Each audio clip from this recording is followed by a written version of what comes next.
Muy bien, el sermón de esta mañana, el Señor puso en mi corazón compartir con ustedes, es un tema doctrinal. Y por el pasaje bíblico que el hermano Misael perfectamente ha leído, ya básicamente sabemos de qué se trata, ¿verdad? Del rapto secreto, muy bien. Este tema, mientras yo lo estaba repasando hoy en la mañana, yo me deparé con algo. Que si yo lo fuera a poner toda la información que yo tenía y más información que yo estaba investigando, este sermón iba a ser de 2 horas o hasta un poquito más. Entonces, como ustedes todos saben, a mí no me gusta presentar temas muy largos, yo prefiero separar en 2 partes. La primera parte de este sermón aquí, lo voy a separar en 2 partes. La próxima semana yo me voy a enfocar únicamente en la tribulación.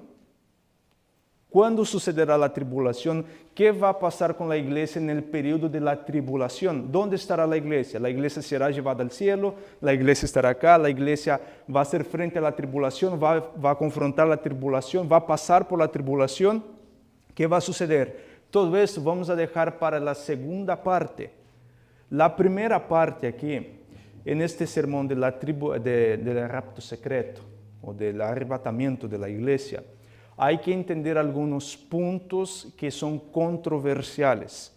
Entonces vamos a poner las bases, el cimiento, para después entonces entrar en lo que venga siendo la tribulación. ¿Okay? Para poder empezar este sermón, nosotros tenemos que leer Mateo capítulo 24. Vamos a leer el versículo 4, Mateo capítulo 24, y aquí nosotros vamos a encontrar algunas cosas que el Señor Jesucristo dijo que iba a pasar antes de su venida. Acuérdese que Mateo 24 es un capítulo profético, es un mini apocalipsis, lo podríamos llamar como el mini apocalipsis de los evangelios.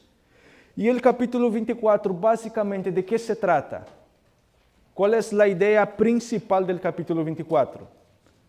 Las señales de la segunda venida de Cristo. Es decir, que Mateo capítulo 24 nos habla de los eventos que van a suceder antes de la segunda venida de Cristo. Entonces, todo esto acá tiene que ver con la segunda venida de Cristo. Uno de los eventos, una de las señales que van a suceder, que van a pasar antes de la segunda venida de Cristo, nosotros encontramos en el versículo 4. Mateo capítulo 24, versículo 4 nos dice así. Respondiendo Jesús les dijo, mirad que nadie os engañe. Muy bien. Lo que el Señor Jesucristo ha advertido a su pueblo, que en los últimos días, antes de su segunda venida, iban a surgir ¿qué? Engaños. Muy bien. Pero ahora miren que Cristo, esto es tan importante aquí, esta parte aquí es tan importante, que el Señor vuelve a repetir esto. Pero ahora en el versículo 24. Mateo capítulo 24, versículo 24, el Señor vuelve a repetir, pero ahora Él añade algo más a los engaños que van a suceder en los últimos días. Mateo 24, 24 nos dice así. Porque se levantarán falsos cristos y falsos profetas, y harán grandes señales y prodigios, de tal manera que engañarán, si fuera posible, aún a los escogidos. Ok, mire que ahora aquí el Señor Jesucristo viene hablando un poco de cómo serían estos engaños, y que estos engaños serían tan sutiles, pero tan poderosos. No dice que va a pasar, pero que serían tan poderosos que probablemente, quizás, podrían engañar hasta quién? Hasta los elegidos. No va a decir, estos engaños van a engañar a los elegidos, no. Pero serían tan sutiles que hasta los elegidos, si no están bien consagrados, si no están bien preparados, serían engañados. Pero yo siempre me puse a pensar, ¿cómo serán estos engaños? ¿Qué serían estos engaños que serían tan fuertes que quizás hasta los elegidos iban a tener que luchar contra esto? E eu sempre me quedava pensando e leyendo o capítulo, o Senhor me ha dado luz em quanto a esto. Como nós al início do sermão hablamos que Mateus 24 se trata de la segunda venida de Cristo, ¿verdad? Entonces es decir que los engaños que van a haber en los últimos días serán engaños con relación a qué? A la segunda venida de Cristo. Ahora la pregunta aquí es, ¿cuál será la última estrategia que Satanás va a utilizar para engañar a la humanidad? ¿Qué es lo que él va a hacer? El último engaño de Satanás, ¿cuál será? Falsificar, imitar la segunda venida de Cristo. Los engaños que nosotros encontramos en Mateo 24 tienen que ver con la segunda venida de Cristo.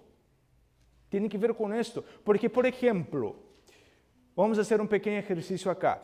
Si se levanta alguien acá y empieza a decir que el sábado fue anulado, el sábado fue clavado en la cruz, ¿cuántos de ustedes acá serían engañados? Quiero pensar que ninguno, ¿verdad? Porque ya sabemos, ya conocemos esto. Sabemos que el sábado fue el día que el Señor separó. Entonces, automáticamente, cuando alguien venga y me diga, no, el sábado fue cambiado por el domingo, automáticamente, ¿qué va a venir a mi mente? Este ahí no proviene de Dios, ¿verdad? Entonces, los engaños en los últimos días no van a ser en cuanto al día, o sea, el engaño principal allí no va a ser en cuanto a cosas muy superficial, sino que va a ser con la segunda venida de Cristo. Pero claro que va relacionado con el sábado, porque una vez que Satanás falsifique la segunda venida de Cristo, ¿qué es lo primerito que él va a decir? Que el sábado fue cambiado por el domingo. ¿Sí o no? Es lo primero que ele vai fazer. Que el sábado foi cambiado por el domingo. E muitos vão dizer, não, pero isso não me vai enganar. Ojalá, Deus quiera que não. Pero pare e pense. Agora, vamos fazer um exercício. Vamos transportar nossa mente hasta o futuro. Que tu empiezas a ver que o cielo se está abrindo e que Cristo está viniendo con los ángeles. ¿Cuál va a ser la señal para que sepamos que este no es el verdadero Cristo? ¿Cuál es la señal? La principal señal. Cristo no tocará la tierra. Muy bien, Cristo no va a pisar la tierra. Esa es la primera y más importante de las señales. Otra cosa que Satanás va a hacer, y eso nosotros podemos encontrar en la pluma inspirada. Satanás va a utilizar a personas cercanas a nosotros que ya pasaron al descanso. Entonces miren acá que ahora en los últimos días, uno de los métodos que él va a utilizar también es el espiritismo. Y entonces ahora, personas, familiares tuyos que ya pasaron al descanso, personas que tú querías mucho, quizás tu papá, tu mamá, tu abuelo, tu abuelita, un hermano, un primo, un tío, una persona muy cercana a ti. Y esta persona que já passou o descanso, já tem um par de anos, esta persona vai aparecer em frente de ti, ok? Ela vai aparecer em frente de ti e te vai dizer, alma, todo esto está passando no mundo, todas estas plagas, porque Deus está irado, porque tu e o grupito que tu sigues querem seguir guardando el sábado. E allá no cielo todos nós guardamos el domingo. Pergunto, ¿va a ser más difícil, sí o no? No vamos aquí a decir, no, es que yo soy fuerte y no me va. ¿Te va a mover el piso, sí o no? Sí lo va a mover el piso. No vamos aquí a decir, no, es que yo soy firme, soy fuerte y nadie me va a mover. Sí es algo que nosotros vamos a tener que luchar. No estoy diciendo que seremos engañados, porque el texto es que si posible, es decir, que el pueblo de Dios va a tener que luchar contra ¿qué? Contra sus ojos, contra su oído y contra su sentimiento. Es lo que nosotros vamos a tener que luchar en contra de estos sentidos. Porque es los sentidos, nuestros 5 sentidos, es lo que Satanás utiliza para hacernos pecar. Y ahora Satanás va a utilizar el emocional, lo sentimental, pero también lo que nosotros estamos viendo, lo que nosotros estamos escuchando. Y la persona, no, pero es que a mí, o sea, hay que tener en mente, no hay que menospreciar a nuestro adversario. Satanás logró engañar la tercera parte del cielo. ¿Quién es más poderoso mentalmente?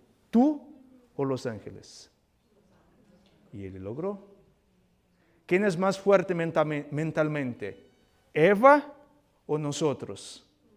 Eva, y la logró engañar. ¿Por qué? Por la soberbia. No debemos ser seres soberbios y de pensar, yo puedo ponerme frente a frente con Satanás y él no me engaña. No hagas esto. No hagas esto porque es la presa que él más le gusta. A aquellos que les gusta hacer frente al enemigo. No estoy diciendo que debemos, no voy a huir. No es esto. Hay que ser prudentes como quién. Y sencillos como quién. La paloma. Entonces, no debemos ponernos en el terreno encantado de Satanás. Porque si nos ponemos en su terreno, tenlo por seguro que él nos engañará. La sierva del Señor dice que los engaños de Satanás es tan grandes, pero tan poderosos, en el libro Primeros Escritos. Ella tiene la visión del tren. ¿Cuántos ya han leído esta visión? La visión del tren. Y ella viene diciendo que el maquinista de este tren, ¿quién era? El mismo diablo. Y parecía que todo el mundo había sido engañado por Satanás. Y ella pregunta a su ángel, ¿cuál es el método? ¿Cuál fue la estrategia? Y él contesta, el espiritismo. ¿Y para dónde iba este tren? Para el abismo. Es decir, que los engaños de nuestro enemigo, de nuestro adversario, son muy poderosos. Aquí yo no estoy aquí enfatizando el poder, no es esto. Simplemente lo que estoy hablando es que si hoy tú y yo no nos preparamos, porque hay que tener algo en mente, tenemos que tener algo muy en claro. Nuestro adversario no está jugando a ser adversario. Él no está jugando a ser diablo. Él los va muy en serio, porque él sabe que poco tiempo le queda. Entonces la iglesia no tiene que jugar, nosotros no tenemos que jugar a la iglesita, al pastorcito. No debemos jugar a esto. Tenemos que ir muy en serio, porque el engaño de los últimos días va a estar relacionado con la segunda venida de Cristo. Para poder entender mejor este punto, hablando ahora sobre el rapto secreto, hay algunos puntos que yo quiero destacar acá, que cuando nosotros logramos entender bien este punto, es más fácil entonces contestar a aquellos que creen en el rapto secreto. El primer punto debemos entender y tener muy en claro es el verdadero estado de los muertos. Ese es el primer punto. El segundo punto es sobre la resurrección. Es otro punto muy importante que va relacionado con la doctrina del rapto secreto. El tercer punto es nuevas oportunidades. Aquellos que creen en el rapto secreto creen que va a haber una segunda oportunidad para aquellos que perdieron el tren.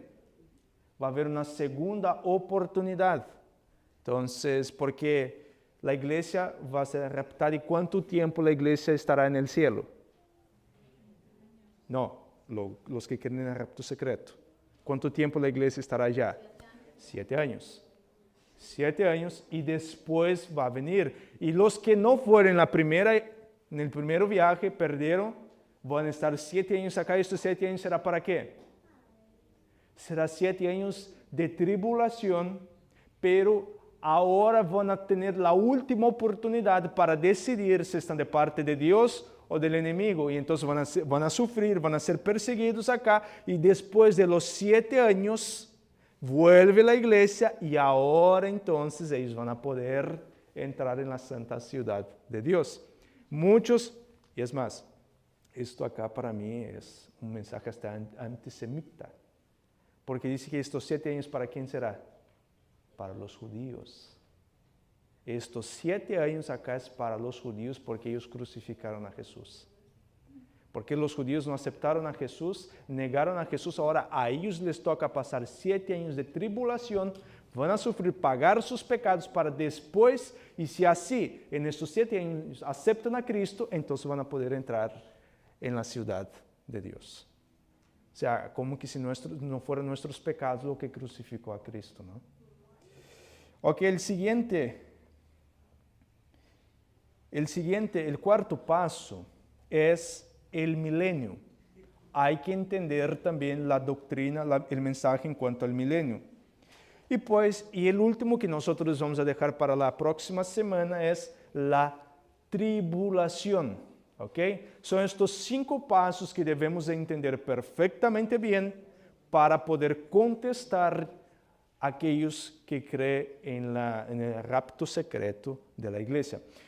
Vayamos a abrir nuestras Biblias en Primera de Tesalonicenses. Primera de Tesalonicenses, el capítulo 4. Y aquí, pasmen, este capítulo acá, estos versículos que vamos a leer, es utilizado por aquellos que defienden el rapto secreto de la iglesia. Este texto aquí es muy utilizado por grandes oradores y son muy buenos. Yo he escuchado uno, no voy a mencionar su nombre por cuestión de ética y todo lo demás, pero yo he escuchado a uno para basarme, para poder preparar esta presentación. Y es muy bueno, tiene una oratoria increíble. El hombre de verdad se expresa muy bien, muy buenos argumentos. Y él empezó con este texto acá. Y este es el texto principal para hablar del rapto secreto de la iglesia. Primera de Tesalonicenses, capítulo 4, versículo 14. ¿Todos ya tienen? Amén o misericordia. Amén. Primera de Tesalonicenses, capítulo 4, versículo 14, nos dice así. Porque si creemos que Jesús murió y resucitó, así también traerá Dios con Jesús a los que durmieron en él. Hasta aquí nomás, vamos a hacer un paréntesis acá. Entonces aquí este texto nos está diciendo, a simple vista acá, ¿qué es lo que ustedes entienden de este texto acá? Que nos está hablando de qué? La resurrección, ¿verdad? Eso es lo que nosotros entendemos. Mi mamá siempre me decía, para buen entendedor, poca palabra basta. Pero este texto acá, él es interpretado de otra manera. Porque Dios traerá con Jesús del cielo. Ellos van a venir juntos con Jesús, ¿ok? Porque va a traer. Entonces, ellos están en el cielo, va a traer junto con Jesús y los va a resucitar y llevarlos al cielo. Esa es la interpretación que se da. Pero vamos a utilizar acá el sentido común. Después vamos a leer los demás textos que va a quedar más claro todavía. ¿Qué sentido tiene? Tú fuiste una buena persona, pasaste el descanso y el Señor llevó tu alma al cielo. ¿Okay? Tú estás allá en el cielo disfrutando del gozo del cielo, del placer que nos da el cielo. Estás disfrutando de la vida allá con el Señor. Y entonces un día el Señor Jesucristo diga, ¿sabes qué?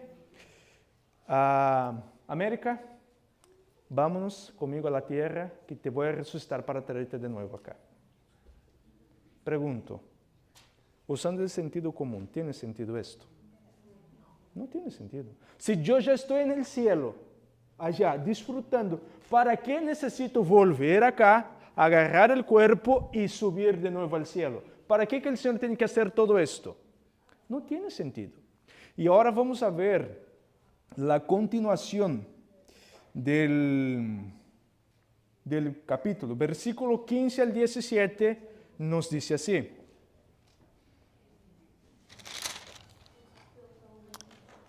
Por lo cual os decimos esto en palabra del Señor, que nosotros que vivimos, que habremos quedado hasta la venida del Señor, no precederemos a los que durmieron. Porque el Señor mismo, con voz de mando, con voz de arcángel y con trompeta de Dios, descenderá del cielo, y los muertos en Cristo resucitarán primero. Luego nosotros, los que vivimos, los que hayamos quedado, seremos arrebatados juntamente con ellos en las nubes para recibir al Señor en el aire, y así estaremos siempre con el Señor. Gracias. A mí me gusta que el apóstolo Pablo va diciendo que los vivos no van a ¿qué? No van a preceder, es decir, no van a ir antes al cielo. Entonces eso nos da a entender que ¿dónde están los muertos? En las sepulturas. Porque ¿cómo es esto? Que los vivos no van a preceder a los muertos, pero los muertos ya están en el cielo. No sé si yo me hago entender aquí en esta mañana. ¿Están logrando captar mis palabras? O sea, entonces, ¿cómo es que los vivos no van a preceder a los muertos, sino que todos juntos nos iremos al cielo con el Señor? Sin embargo, todos aquellos que ya pasaron del descanso, ya estaban con el Señor allá y el Señor los trajo y para volverla a llevar. Es que no tiene sentido. La Biblia es clara en decir cuando traerá consigo. La continuación es muy clara en decir que los traerá ¿de dónde? De la sepultura. Y los muertos en Cristo Jesús, ¿qué pasará? Resucitarán primero. Entonces los va a traer de las sepulturas y los va a llevar ahora sí al cielo. Quiero compartir algunos textos de la Biblia que nos hablan en cuanto a la condición nuestra. Porque miren, la vasta mayoría del mundo evangélico cree de la siguiente manera. Nosotros somos espíritus, tenemos un alma y vivimos en un cuerpo. Esta es la doctrina de la inmortalidad del alma. No es que tú eres un alma, sino que tú tienes un alma. Tú eres espíritu, tienes un alma y vives en un cascarón, en este cuerpo. Esta es la doctrina de la inmortalidad del alma. Ese es el principio básico. Pero vamos a ver lo que nos dice la palabra de Dios. Para poder entender esto, entonces tenemos que ir a Génesis capítulo 2. Génesis capítulo 2 y el versículo 7 aquí nos habla de la creación del hombre. ¿De qué manera fue creado el hombre? Y de qué, o sea, de qué está hecho el hombre y qué es el ser humano. ¿Qué somos nosotros? Génesis capítulo 2, versículo 7 nos dice así. Entonces Jehová Dios formó al hombre del polvo de la tierra y sopló en su nariz aliento de vida, y fue el hombre un ser viviente. ¿Hay alguna versión acá en esta mañana que dice fue el hombre un alma viviente? ¿Hay alguna versión acá? ¿Todas las versiones dicen ser viviente? Alma viviente, ¿verdad? Me gusta más esta versión. Que el Señor sopló en su nariz aliento de vida y entonces el hombre ahí que se convierte en un alma viviente. Es decir, que el hombre no tiene un alma, sino que el hombre es un alma. Pero para que quede claro, el apóstolo Pablo tenía muy en claro este punto. Vayamos a 1 de Corintios, capítulo 15 y el versículo 45. Y el apóstolo Pablo aquí le utiliza el mismo principio. El mismo principio el apóstolo Pablo utiliza para hablar de la condición de qué somos nosotros. 1 de Corintios, capítulo 15, versículo 45 nos dice así. Así también está escrito. Fue hecho el primer hombre, Adán, alma viviente. El postrer Adán, espíritu vivificante. Muy bien. Entonces, ¿el primer Adán qué era? Un alma viviente. Es decir, cuando se junta el soplo de vida con el cuerpo, la mezcla de estos dos, ¿qué surge? Un alma viviente. Tú y yo somos un alma viviente. Hermana Alma, yo le mandé una foto. Esta es la Reina Valera antigua, la 1902. Deuteronomio, en el libro de Deuteronomio, Deuteronomio capítulo 12, versículo 23, pero de la versión antigua, Reina Valera 1902. Y mira lo que Moisés habla aquí en cuanto a la vida. Solamente que te esfuerces a no comer sangre, porque la sangre es el alma, y no has de comer el alma juntamente con su carne. Mira que claro está aquí este principio de la vida. La sangre que es vida, vida que es yo soy qué? Alma. Es muy claro, entonces no es que tú tienes un alma, sino que tú, que yo, somos un alma viviente. Bien, porque es imposible, ¿verdad?, comer el alma, algo que se desconecta del cuerpo. Esto es imposible. Ahora, ¿qué necesitaba el hombre hacer para no morir? ¿Qué era lo que el hombre necesitaba hacer? O sea, es más, antes de esto, vayamos a Génesis, en el mismo libro de Génesis, ahora el capítulo 3, versículo 19. Y aquí va a mostrar de dónde es que tú y yo hemos salido. Génesis 3, 19. Con el sudor de tu rostro comerás el pan hasta que vuelvas a la tierra, porque de ella fuiste tomado, pues polvo eres y al polvo volverás. Ok, muy bien. Entonces, cuando el ser humano muere, ¿a dónde va a volver? ¿Al cielo? Al polvo. Porque de ahí salimos y para el polvo volveremos. Entonces, es decir, yo decir, morí ahora voy a ir al cielo. No. La Biblia dice, del polvo saliste y al polvo volverás. ¿Qué es lo que el hombre necesitaba hacer para vivir eternamente? Versículo 22 de Génesis 3. Génesis 3, versículo 22 nos dice así. Y dijo Jehová Dios, he aquí, el hombre es como uno de nosotros, sabiendo el bien y el mal. Ahora, pues, que no alargue su mano y tome también del árbol de la vida y coma y viva para siempre. Quiero hacerles una pregunta. ¿La eternidad era algo interno que estaba dentro del hombre o era algo externo que el hombre tenía que consumir para vivir eternamente? Era algo externo, algo que estaba afuera. Entonces yo decir que yo soy inmortal, porque si yo creo en la inmortalidad del alma, es decir, soy inmortal, y esto no es cierto, no es bíblico. Para que el hombre pudiera vivir eternamente, el hombre tenía que hacer ¿qué? Comer del fruto prohibido.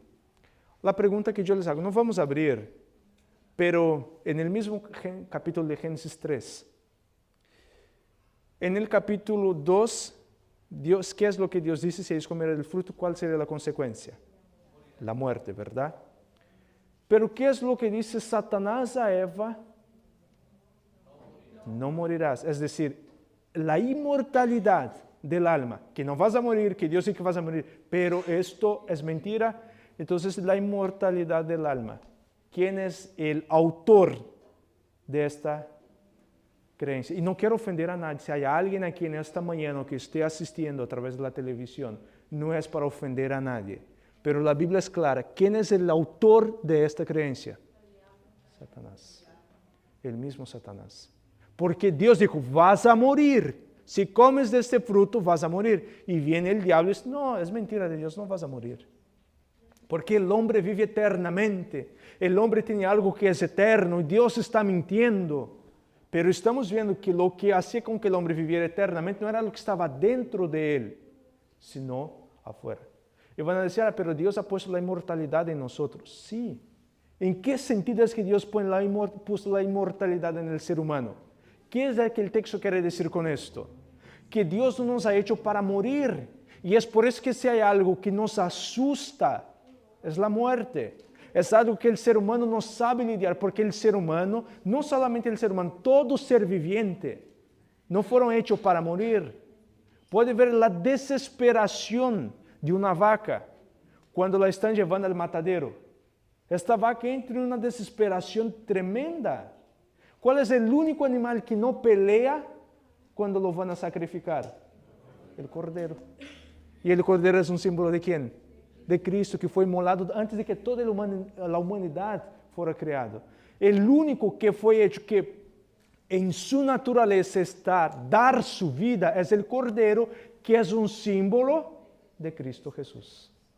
Los demás todos pelean a lo que puedan para no morir. De igual manera nosotros, es en este sentido que el texto quiere decir. ¿Qué pasa una vez que la persona muere? Todos ya conocen muy bien este texto, pero por amor a las demás personas, Eclesiastes capítulo 9, versículos 5 al versículo 6. Eclesiastes capítulo 9, versículos 5 al 6. Aquí el sabio Salomón nos explica con lujos de detalle cuál es lo que sucede, qué es lo que pasa una vez que la persona pasa al descanso. Eclesiastes capítulo 9, versículos 5 al 6 nos dice así. Porque los que viven saben que han de morir, pero los muertos nada saben, ni tienen más paga, porque su memoria es puesta en olvido. También su amor y su odio y su envidia fenecieron ya, y nunca más tendrán parte en todo lo que se hace debajo del sol. Muy bien. Si hay una cosa que todos nosotros aquí podemos estar seguros que nos pasará, ¿qué es? ¿Qué nos puede pasar? La muerte. Todos los que están vivos saben que pueden morir. ¿Y los muertos qué saben? Nada saben. Entonces decir, ay, que tu abuelita está triste contigo porque tú ya no guardas más el domingo. Su amor, su envidia, todo es puesto ¿en qué? En el olvido. Se acabó, esta persona ya no siente nada más. Nada. Por eso que yo siempre le digo a mi esposa, mira, si un día yo paso al descanso antes que tú, nunca me vayas a visitar en el cementerio. No me lleve flores. Es más, créeme mi cuerpo, no gaste dinero con nada. No gaste, porque ahí yo no voy a saber si lloraron, si no lloraron, si bailaron encima del ataúd. Yo no voy a saber nada. ¿Okay? Entonces, cuando yo pase el descanso, Dios cuide que no, ¿verdad? Pero si yo llego a pasar el descanso, le digo, no gaste con sepulturas, no gaste con ataúd, con nada de esto. Haga lo más sencillo, lo más barato posible. ¿Okay? Y no lloren por mí. No ande ya, voy a llevar flor. No. Esto soy yo. ¿Ok? Si hay alguien aquí que le gusta ir a visitar, pues, okay, yo estoy diciendo cómo soy yo, lo que yo pienso, lo que yo siento y lo que me gustaría que hicieran una vez que yo pase el descanso. Después le contesto esto, ¿ok? Para que yo no me pierda acá el hilo. No se preocupe, hermanita. Ok, ahora, ¿qué pasa? ¿Qué pasa con el alma? Porque muchos dicen que el alma es inmortal, ¿verdad? Ezequiel capítulo 18, versículo 20. Ezequiel capítulo 18, versículo 20. Y aquí entonces el profeta Ezequiel, él le da como el martillo al clavo para mostrar qué es lo que pasa con el alma. ¿Será que el alma, bueno, si el alma es inmortal, ¿qué hacemos con este texto aquí? Ezequiel capítulo 18, versículo 20, nos dice así. El alma que pecare, esa morirá. El Hijo no llevará el pecado del Padre, ni el Padre llevará el pecado del Hijo. La justicia del justo será sobre él, y la impiedad del impío será sobre él. Muy bien. El alma que pecare, ¿qué pasará con esta alma? Esta morirá. Tenlo por seguro, el alma que pecar, esta morirá. Pero, ¿qué es el alma? ¿Qué es el alma, hermanos? Yo soy el alma. El alma que pecar, el ser humano que pecar, este morirá. Entonces, es decir, hay que tener muy en claro, tú no tienes un alma, sino que tú eres un alma. Y tenlo por seguro, el alma que pecar, esta alma, morirá. Entonces, la primera parte, que es sobre el estado de los muertos, no existe alma inmortal, porque el alma somos nosotros. Esta primera parte aquí, entonces, Yo pienso, quedó claro para todos, ¿verdad? Si les preguntarem ahora, van a saber contestar, ¿verdad? Muy bien. Ok, ahora vamos a la segunda parte, que es la parte en que ellos hablan de las resurrecciones que va a haber. En los grupos de la resurrección que va a haber, la primera que va a haber, ¿sabes cuál es? La resurrección de los dos testigos. ¿Quién son los dos testigos? Ok, esto es lo que dice la pluma inspirada, ¿verdad? Y es lo que nosotros queremos. Los dos testigos, el Antiguo y el Nuevo Testamento. Pero para el mundo protestante, para el mundo evangélico, los dos testigos es, para algunos, Elías y Moisés. Y ellos van a tener que resucitar. Pero ahora aquí yo tengo un problema. Y el primer problema, vayamos a Judas 9. Solo voy a decir el versículo porque sabemos que solo tiene un capítulo, ¿verdad? Judas está antes de Apocalipsis, ¿ok? Antes, es el libro que antecede a Apocalipsis. Judas 1, 9. Y ahora aquí entonces viene el primer problema que yo tengo con esto. Que Moisés tiene que ser resucitado. Judas 1, 9 nos dice así. Pero cuando el arcángel Miguel contendía con el diablo, disputando con él por el cuerpo de Moisés, no se atrevió a proferir juicio de maldición contra él, sino que dijo, el Señor te reprenda. Miguel está contendiendo contra quién? ¿Y cuál era lo que estaba siendo disputado allí? El cuerpo de Moisés. Quer decir que él vino para qué entonces?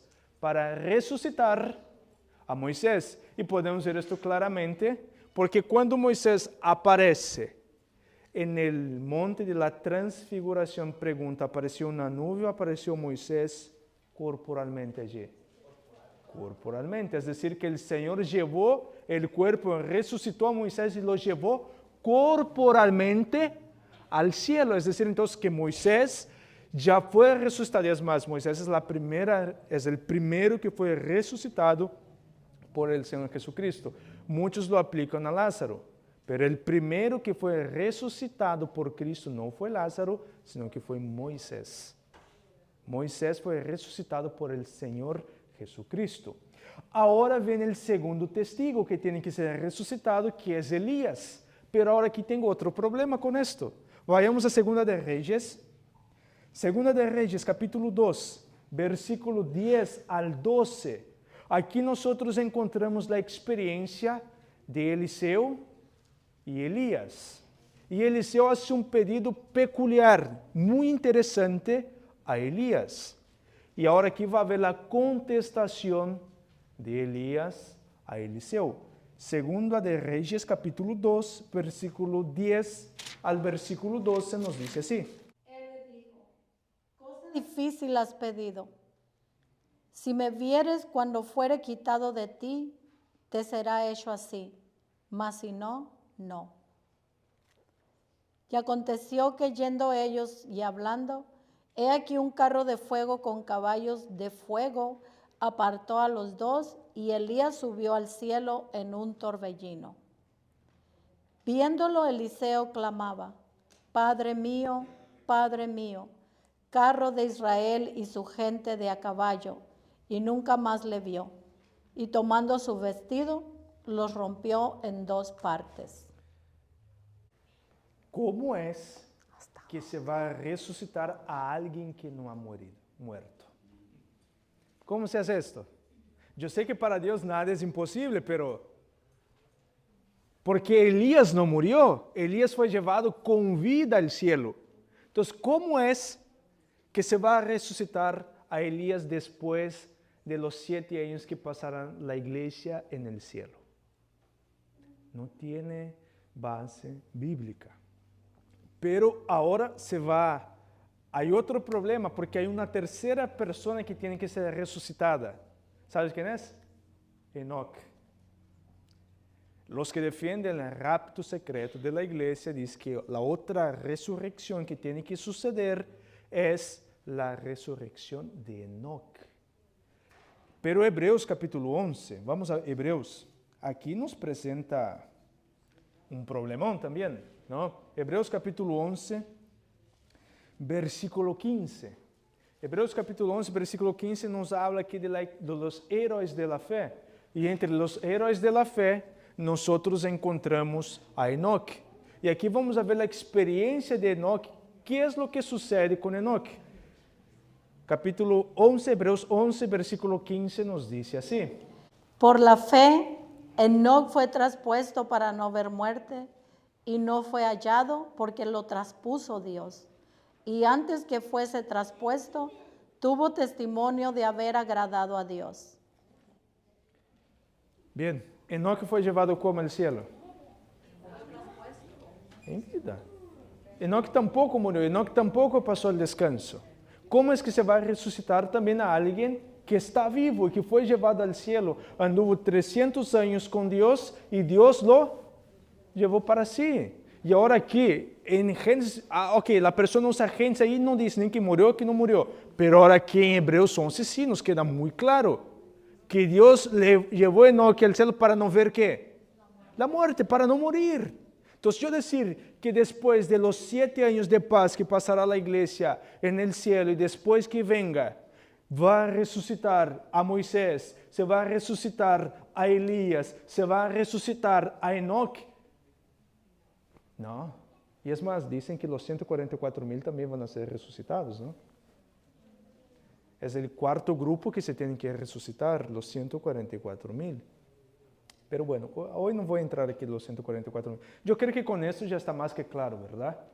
Ya está más que claro que estas resurrecciones no van a haber porque todos estos 3 hombres están allá en el cielo. Y de estos 3, 2 aparecieron al Señor Jesucristo y los testigos, ¿quién fueron?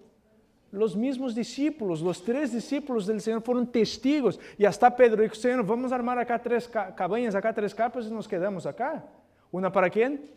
Para Moisés, para Elías y para el mismo Señor. Entonces, es decir, ellos lograron ver.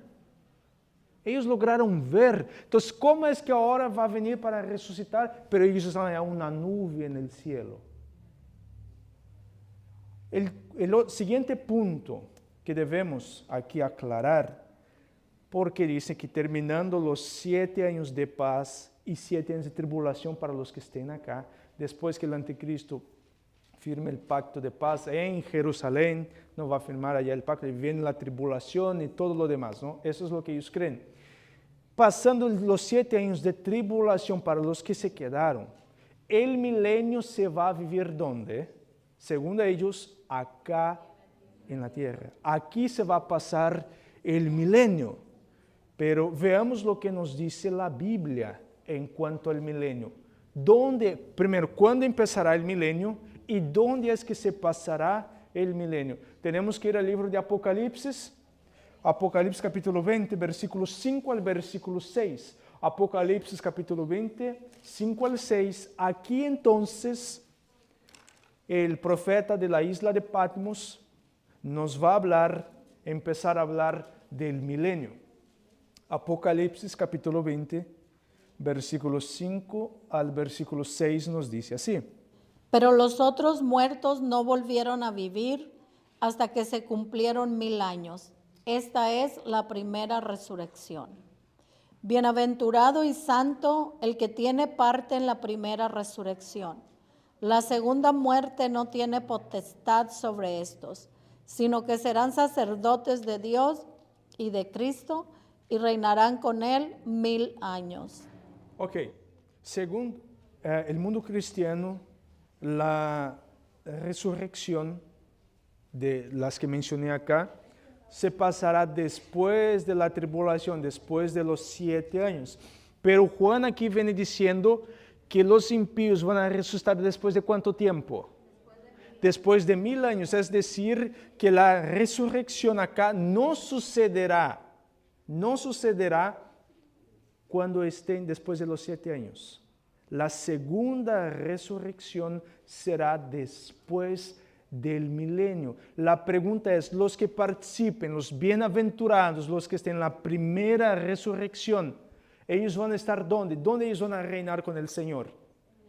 En el cielo, porque es claro, el contexto es muy claro que este planeta acá estará como totalmente destruido, porque ¿qué sucede antes? ¿Qué es que sucede antes de todas estas cosas acá? Que son eventos los que suceden. Capítulo 15, capítulo 16, ¿de qué nos habla? De las plagas. Las plagas van a destruir este planeta, que las cosas van a estar un caos. Es decir, que entonces Cristo va a resucitar a los suyos de la primera resurrección y los llevará consigo ¿a dónde? Al cielo. Miren acá. El mismo capítulo 20 de Apocalipsis, pero el versículo 2 y 3. Apocalipsis capítulo 20, versículo 2 y 3 nos dice así. Y prendió al dragón, la serpiente antigua que es el diablo y Satanás, y lo ató por 1000 años. Y lo arrojó al abismo y lo encerró, y puso sus sellos sobre él para que no engañase más a las naciones hasta que fuesen cumplidos 1000 años. Y después de esto debe ser desatado por un poco de tiempo. Bien, aquí nosotros estamos viendo la condenación, la primera sentencia para Satanás. ¿Cuál es la primera sentencia? Él estará atado. ¿Será que él estará encadenado literalmente? ¿Será que es esto? No, él no estará encadenado. ¿En qué consiste la prisión de Satanás? ¿Qué pasó con aquellos que no fueron participar de la primera resurrección y los impíos? ¿Qué pasarán con ellos? Están muertos, ¿verdad? Es decir, que Satanás no tiene potestad de ¿qué entonces? De tentarlos, de engañarlos. En esto consiste la prisión de Satanás. No es que va a venir acá, como muchos lamentablemente así lo interpretan, así lo enseñan, que el Señor va a venir y va a meter cadenas en Satanás y él quedará encadenado literalmente acá. No es esto. La prisión de Satanás consiste en que él no va a poder salir de este planeta, que él va a tener que contemplar por 1000 años el resultado de la rebelión de él. Toda la humanidad estará, los impíos, claro, estarán muertos, el planeta destruido y él acá sin poder salir, contemplando todo eso. Esa es la cárcel de Satanás. Pero después que se cumplan los 1000 años, ¿qué va a suceder? Va a ser desatado, va a ser suelto. ¿Por qué? Porque en este momento, entonces aquí, viene lo que nosotros llamamos la segunda, que van a resucitar a los impíos. Pero Satanás será suelto ¿por cuánto tiempo? Por poquito tiempo. Por poco tiempo será suelto Satanás, por la razón que más adelante viene lo que en la teología se llama el tribunal del gran trono blanco, que es ahora cuando Cristo va a mostrar a los impíos, a los perdidos, y también va a mostrar a Satanás la sentencia, la condenación de él. Y después, más adelante, nos dice que Satanás, el falso profeta, las veces son lanzadas ¿dónde? Al lago de fuego. ¿Para ser qué? Destruido. Por eso que es por un poquito de tiempo, porque en este momento los perdidos van a resucitar, pero ¿quién va a decir que los resucitó? El mismo Satanás. Va a decir, yo los he resucitado y ahora vamos a hacer ¿qué? Atacar la gran ciudad. La Biblia mismo nos dice en Apocalipsis, solo estoy contextualizando acá, nos dice que ellos marchan en un cuadrado perfecto. ¿Para hacer qué? Para atacar la santa ciudad. ¿Cuándo es que va a descender la santa ciudad, la nueva Jerusalén entonces? Después del milenio, no después de los 7 años que muchos andan predicando, sino que la santa ciudad va a descender después del milenio, los impíos van a ser resucitados y ellos van a querer atacar la santa ciudad, que es cuando Cristo sale y del aliento de su boca, de sus labios, de su boca, los destruye. ¿Está claro? Muy bien. El mismo versículo 20, para contextualizar más todavía, versículo 4 y 5 de Apocalipsis 20. Y vi tronos, y se sentaron sobre ellos los que recibieron facultad de juzgar. Y vi las almas de los decapitados por causa del testimonio de Jesús y por la palabra de Dios, los que no habían adorado a la bestia ni a su imagen, y que no recibieron la marca en sus frentes ni en sus manos, y vivieron y reinaron con Cristo 1000 años. Pero los otros muertos no volvieron a vivir hasta que se cumplieron 1000 años. Esta es la primera resurrección. Aquí claramente la primera parte nos está hablando de la primera resurrección. ¿Quién son los que van a tener parte en la primera resurrección? Los que no, yo digo de los... La primera resurrección, porque dice acá, bienaventurado los que participan de la primera resurrección. ¿Quién son los que van a participar de la primera resurrección entonces? Los santos, ¿verdad? Los santos tienen que participar, es decir, ustedes y yo, si pasamos al descanso, ¿en cuál tenemos que estar? En la primera, porque la segunda, cuando abran sus ojos, ¿qué van a ver? La santa ciudad descendiendo, es decir, que ahí se acabó. No hay oportunidad, es decir, que fuiste pesado y hallado falto en el tribunal allá del cielo.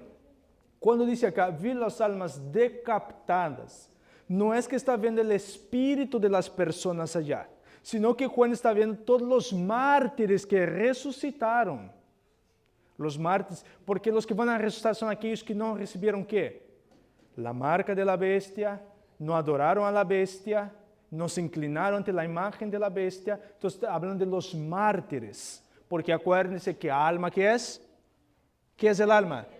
Nosotros, yo soy un alma, que esto quede bien claro. Entonces cuando dice, vi las almas de los decapitados, no es que va a haber gente allá sin cabeza, no, sino que fueron aquellos que murieron, los mártires, pero que fueron resucitados por el Señor. Y después dice, bienaventurados aquellos que participan, tienen parte en la primera resurrección, porque los demás solo van a volver a resucitar después del milenio. Versículos 7 y 8 de Apocalipsis 20.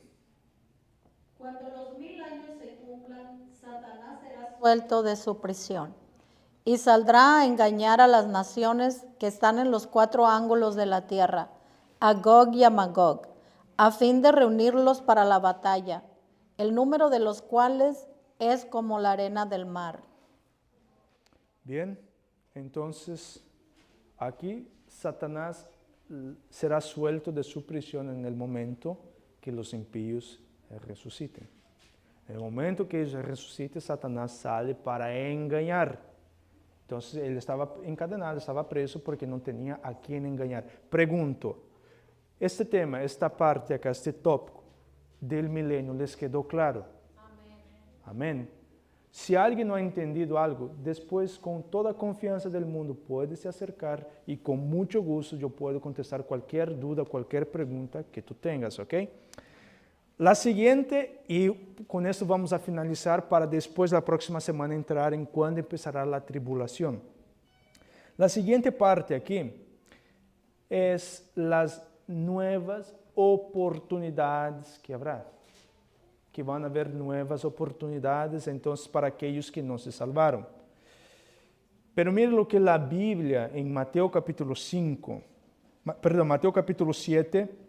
versículo 22 al 23. Aquí el Señor Jesucristo va a hablar abiertamente a aquellos que quizás piensan o creen en una nueva oportunidad, los que van a querer pedir una nueva oportunidad o hablar de los méritos que ellos hicieron. Mateo capítulo 7, versículo 22 al 23, entonces aquí nos explica, nos habla de este grupo y qué es lo que el Señor les va a decir, si hay una nueva oportunidad o no hay. Mateo capítulo 7, 22 al 23 nos dice así.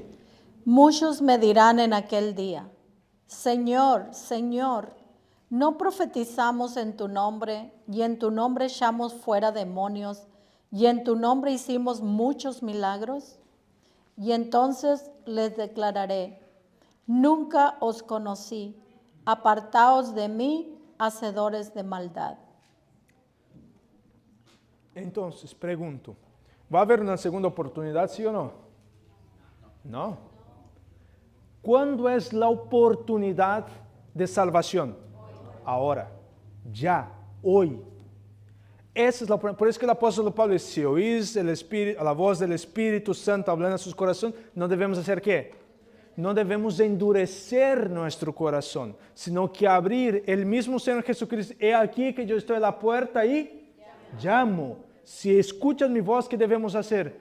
Abrir. No es para después, voy a disfrutar de los placeres que el mundo tiene a ofrecer, voy a gozar de toda la promiscuidad que hay en el mundo, venga el Señor Jesucristo, pues voy a sufrir 7 añitos allá y después entro en el gozo del Señor. No es esto, la palabra es muy clara, dice, en lo poco fuiste fiel, en lo mucho te pondré, pero los que fueron fieles ahora, porque para aquellos que rechazaron al Espíritu Santo, y es muy claro, la Biblia dice, ¿cuál es el pecado que no hay perdón?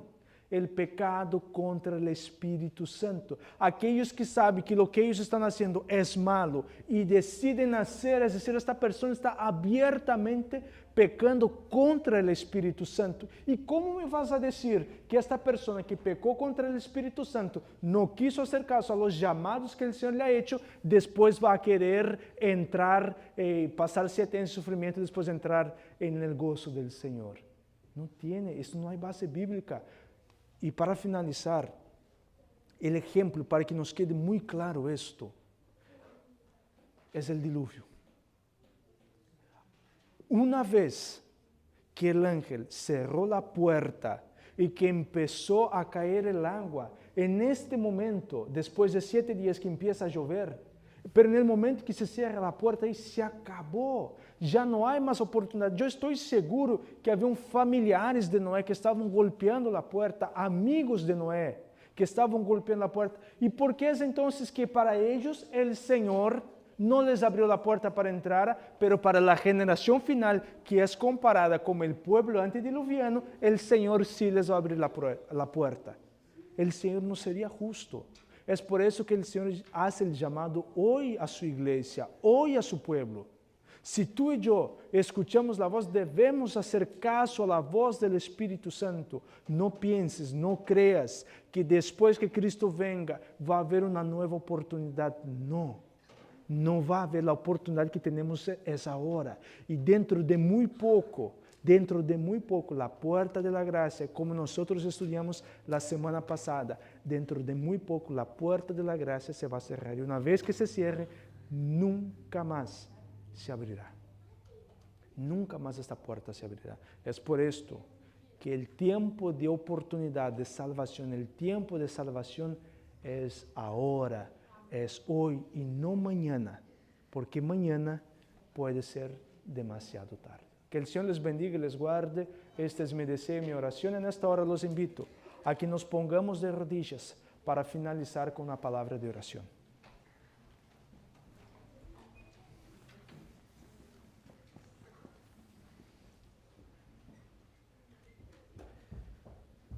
Santo eterno Dios, agradecidos estamos con usted, Señor, porque tú nos has dejado una palabra segura, que es la palabra profética. Tú nunca nos dejas en tinieblas, Señor, en cuanto a los eventos que van a suceder, en cuanto a la preparación que debemos tener para los eventos que se avecinan. Gracias te damos, Señor, porque hoy tú nos has mostrado cómo será la segunda venida de Cristo.